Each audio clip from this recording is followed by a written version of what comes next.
আপনারা দেখছেন 24 ঘন্টা ইন্ডিয়া টিভি, সর্বদা সবার পাশে সবার মাঝে।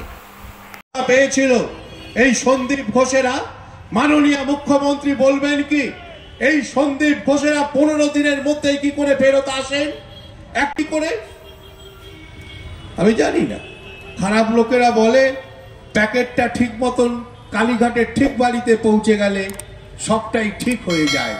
মাননীয় মুখ্যমন্ত্রীর সেইটা পৌঁছে যায় কিনা আমি বলতে পারবো না, কিন্তু মানুষ বলেন সন্দীপ ঘোষেরাই বেঁচে থাকে, তার কারণ প্যাকেটটা কোথায় দিতে হয় সন্দীপ ঘোষেরা ভালো করেই জানেন।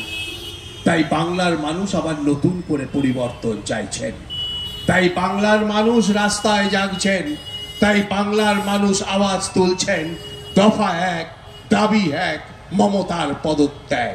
বাংলার মানুষ তোমার উপর যে অত্যাচার হয়েছে আমরা তার বিচার করেছে, তাদেরও সমানভাবে শাস্তি আমরা দেব। বাংলায় তাই পরিবর্তন আনতে চাইতে পারি।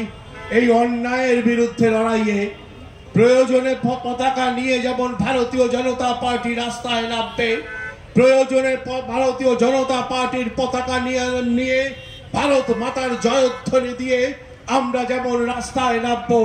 আমরা আজ এ পর্যন্ত।